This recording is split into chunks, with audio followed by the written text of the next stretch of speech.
Hi everyone, welcome to Science Talk conducted by the Department of Chemistry, University of Colombo. I am Nishinki Thakshana, a final year biochemistry and molecular biology student. Today I am going to interview Professor Jean Robinson, an entomologist who currently works as the director of the Carl R. Voss Institute for Genomic Biology. He holds a Sutherland Chair at the University of Illinois at Urbana-Champaign, where he has been since 1989. He also holds affiliate appointments in the Department of Cell and Developmental Biology, the Program in Ecology, Evolution and Conservation Biology, and the Beckman Institute of Science and Technology. Good evening, Professor G. Good evening. It's a pleasure to be here. It's a great privilege for me to have you today, and thank you so much for sparing some valuable time of yours to take part in this interview. To begin with, I would like to know about your school life. I mean, before high school time, was science your favorite subject from your school days? Yeah, so my pre-high school days were actually pretty conventional. I wasn't interested in science at all yet, and just went through thinking about typical liberal arts path.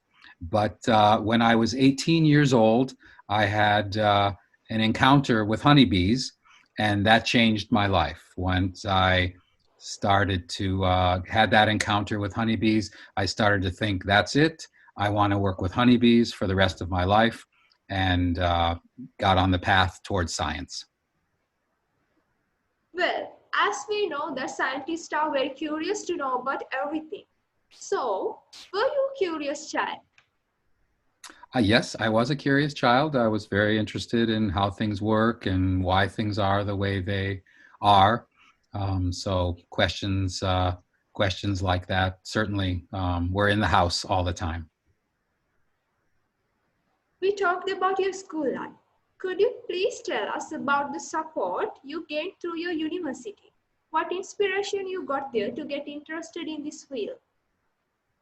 So what happened was I was actually, before college, I was working on a communal farm in Israel called a kibbutz. And I was temporarily living there. And that's where I was encountering the bees, the honeybees. I was asked to help the beekeeper there. And I, as I said, just fell in love with honeybees and decided that I wanted to work on them. And so then that's what propelled me in school. I went to Cornell University that has an entomology program, and received all three of my degrees at Cornell in the pursuit of learning about bees and learning to get a PhD and then be able to be a professor studying bees. Well, Professor, in your opinion, what is the most interesting part of science? Ooh, that's a really interesting question. I think the thrill of discovery, of finding out something that nobody else has ever known before, and bringing that to light so that others can understand it, and then to use that knowledge to build so that the next discovery can be made. Professor, what was your most important scientific finding? The most important scientific finding was when we started using genomics and measuring gene expression. What we found was that the social environment that the honeybees live in has a huge effect on the activity or the expression of the genes in the brain of the honeybee. That this was a very, very strong influence on gene activity. That discovery made me think that we now could be able to reframe our understanding of nature nurture, which is something that has been a long-standing controversy in the study of behavior. Nature, what is the influence on a behavior? Is it mostly hereditary or is it mostly environmental? This has had huge implications, societal implications.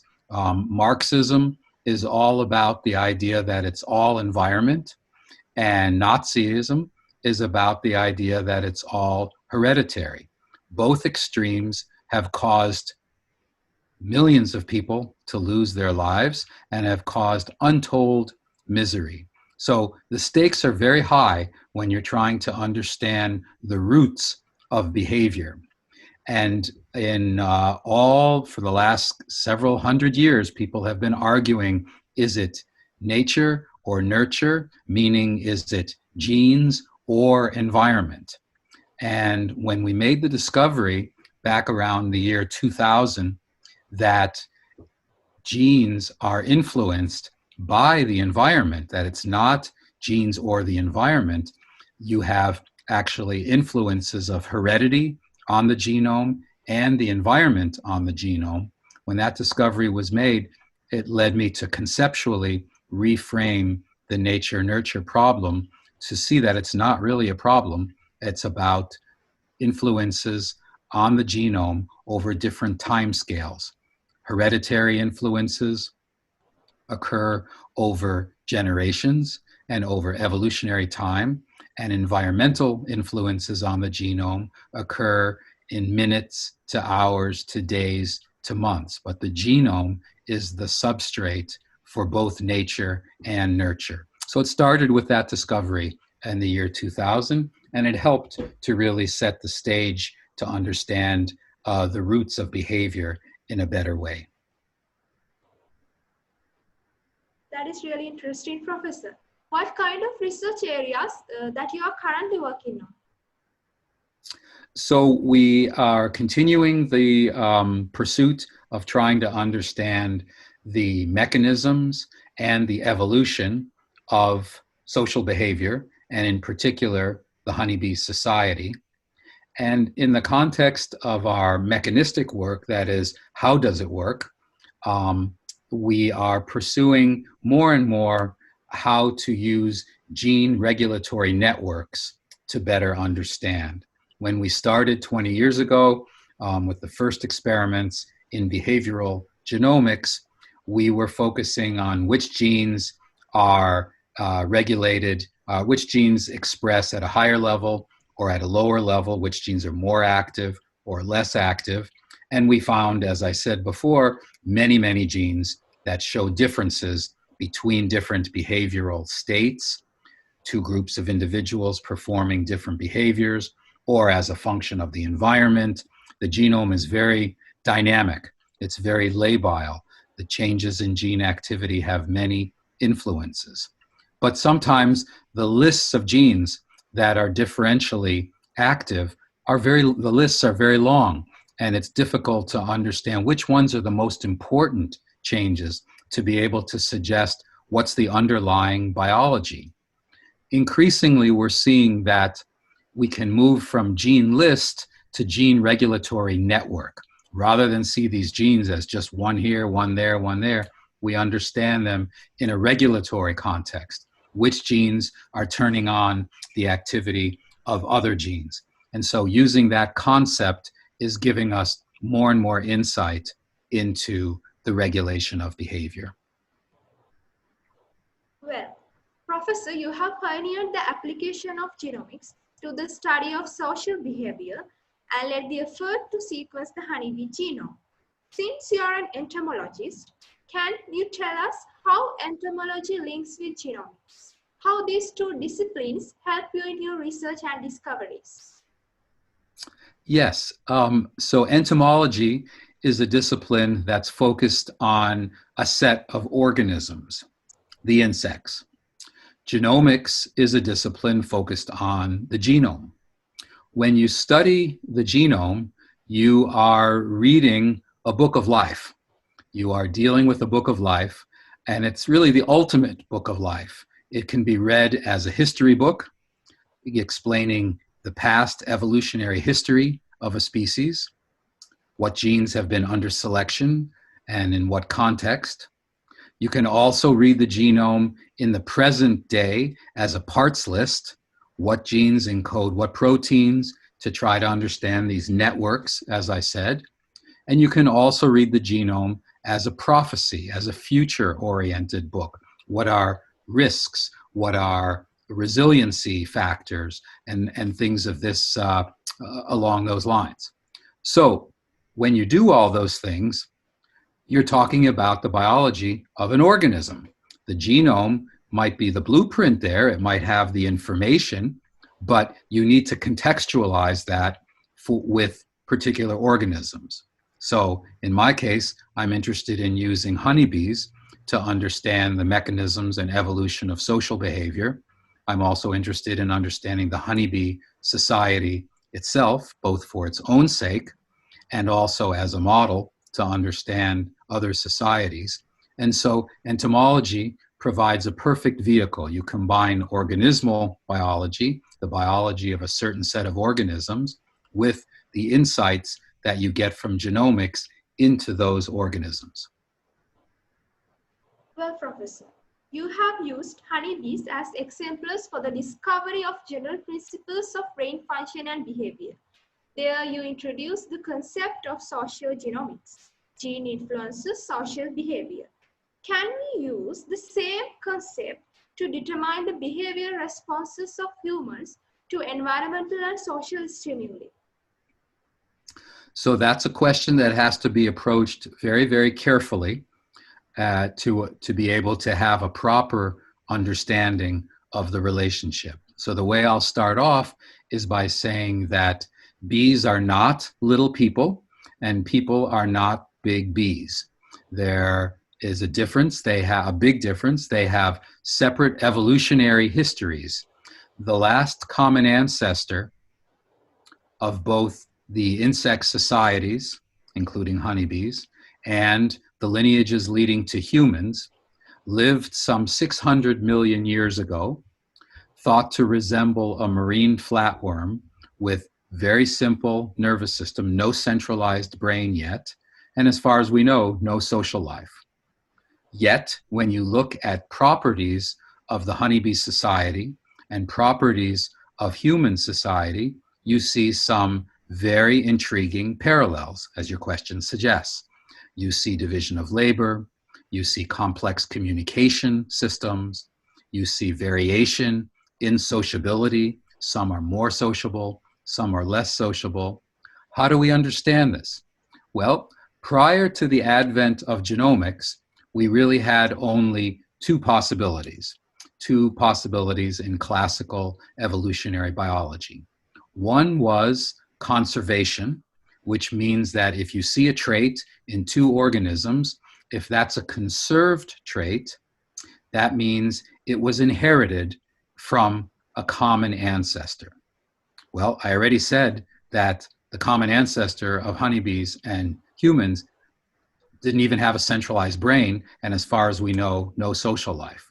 So we don't think that that was the case.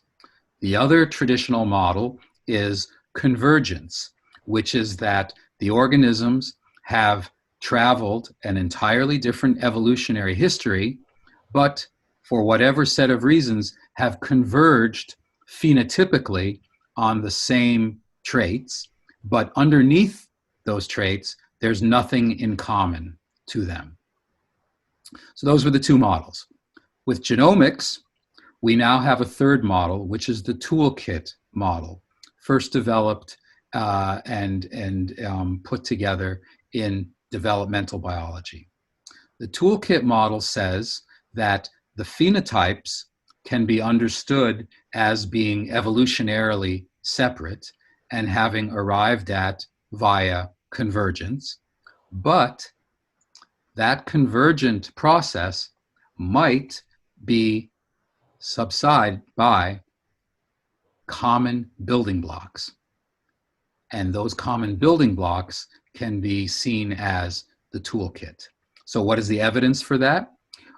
Together with colleagues here at the Carl Woese Institute for Genomic Biology, we studied the brain's transcriptomic, that is gene expression response to social challenge.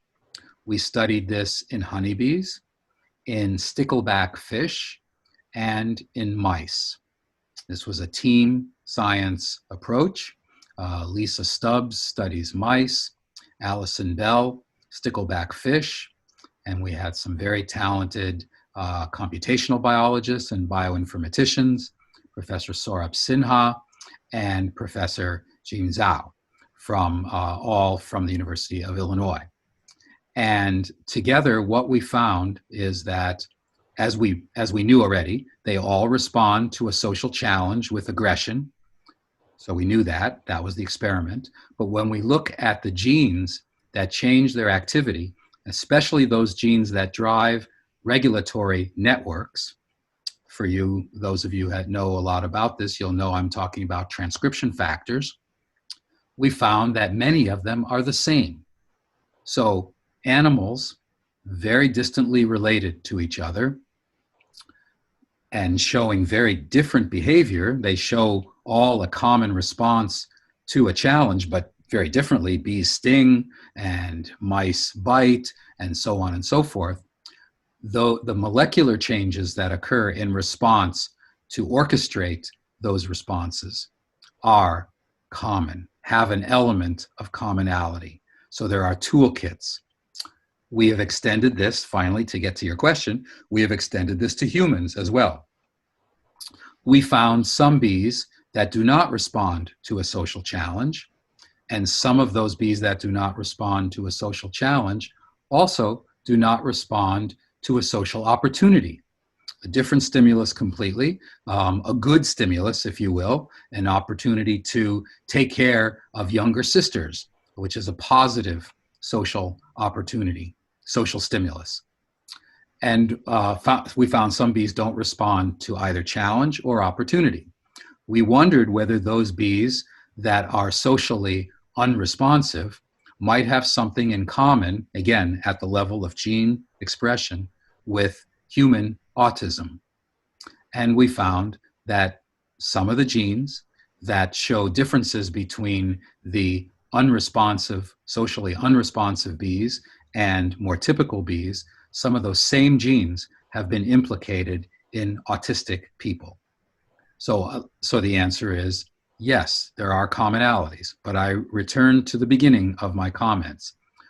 Are honeybees autistic? No, we're not saying that at all. Autism is a very complex condition in humans that involves multiple phenotypes, only one of them being social unresponsiveness. We've only looked at that one trait. The model that we're building to understand the relationships is a building block model, a toolkit model, where you have building blocks of behaviors and molecular programs underlying those behaviors that are used repeatedly in independent evolutions of social systems. That was a really interesting explanation, Professor. Do you prefer to work in the field or in a lab setting? Yes, both. So we study natural behavior. Natural behavior occurs in the field, and then we identify bees performing particular behaviors. We induce their behaviors, and then we can study their neurobiological, hormonal, and genomic underpinnings. Often, we are able to, in addition to that, supplement that field-based approach with laboratory assays, which have more precision and control than sometimes what you can do in the field. So it has to be a combined, integrated approach. That's what we do. What are the challenges you faced when becoming a scientist? Well, just to develop the habits of mind, of discipline, to be able to be productive. Another challenge, learn how to write as a scientist with precision, with clarity, with brevity.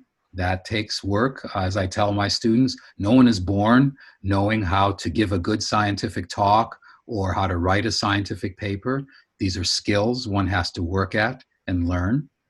Another challenge is to acquire the knowledge base in one's field and multiple fields these days as we do multidisciplinary work, to be able to draw upon that knowledge to be able to develop new ideas, new hypotheses, and then perhaps most importantly, to think like a scientist, to be very curious, as you said before, but curious in a disciplined way. Ask the questions so that when you answer a question, you can move on to the next question.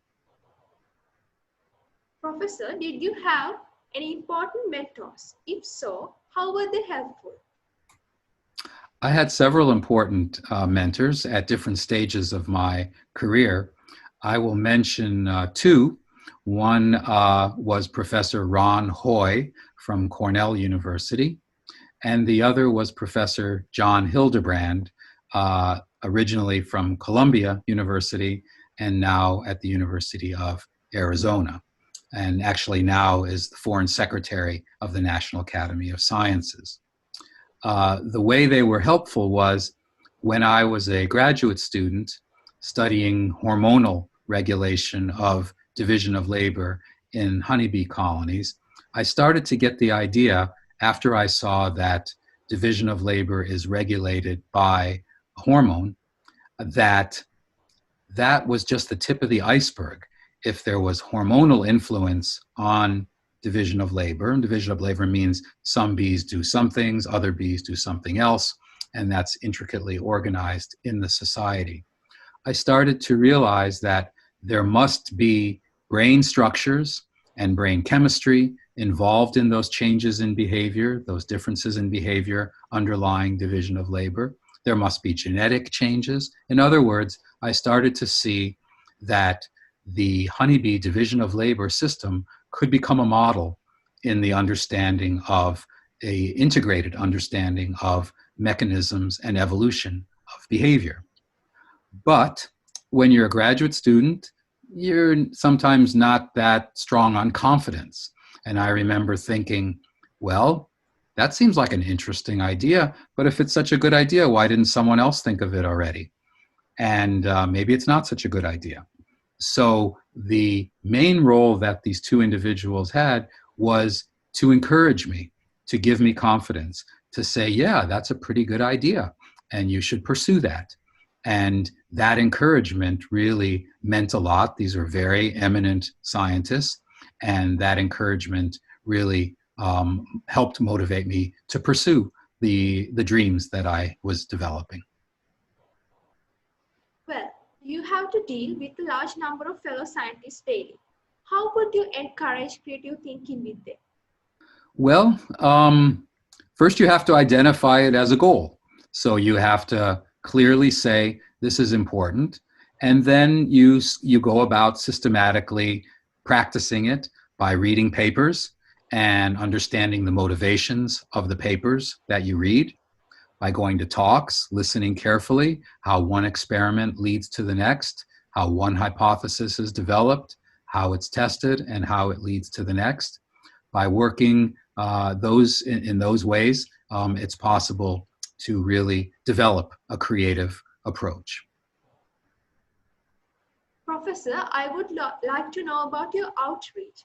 How do you outreach to the students, to the community, outside your lab or university?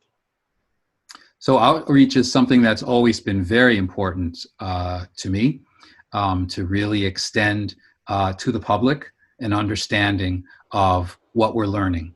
And these discoveries are important for people to understand, to appreciate, both from the perspective of understanding nature and also understanding the implications of these discoveries for medicine, for policy, for environmental issues, and so forth. At the institute that I'm privileged to direct, we have established a large public engagement program with superb professional staff. We involve students and postdocs. We provide them training in science communication, and we've developed a variety of programs that get them out to talk to people, to visit, obviously, pre-pandemic, to really engage them on the scientific process and all of the exciting discoveries that come out of the work. Well, what are the key things that a researcher must develop in order to become a good scientist? One needs to have discipline and develop creativity. One needs to have a passion for a particular set of questions, whether these are disciplinary questions in fields like development or physiology or evolution or neuroscience, or a passion for a particular set of organisms like plants or microbes or bees, or some combination.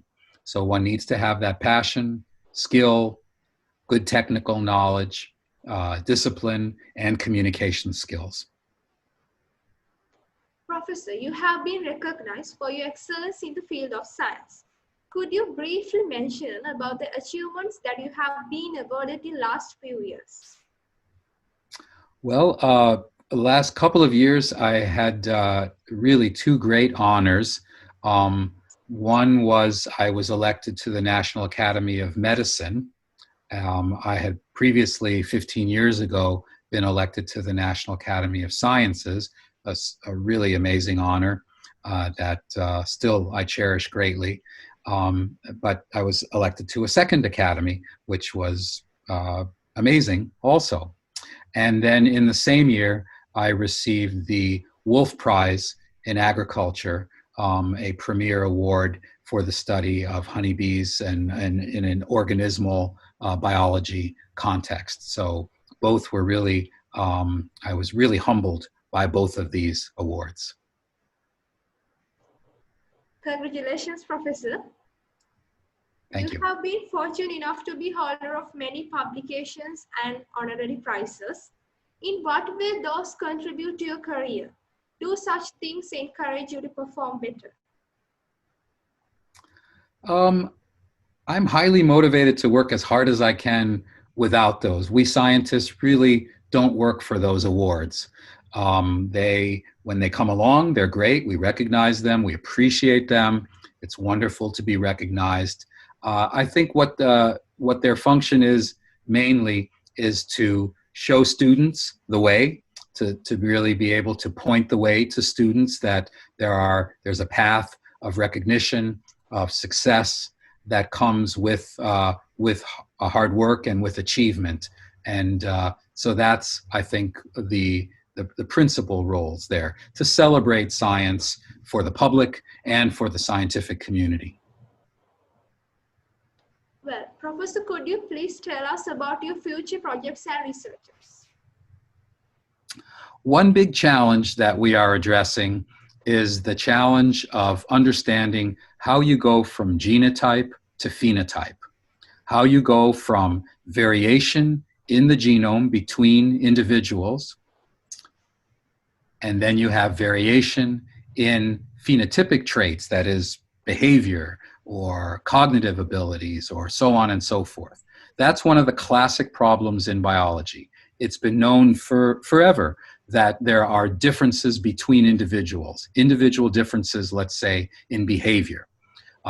Let's say aggression. Some individuals in the honeybee society are more aggressive than others. Individual variation in behavior.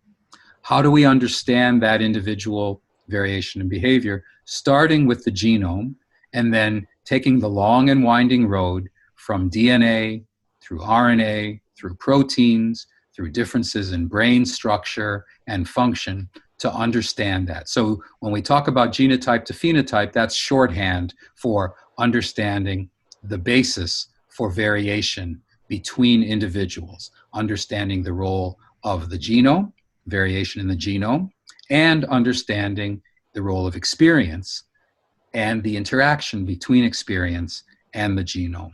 So understanding all of that so that we can really predict behavioral differences between individuals, understand them and predict them.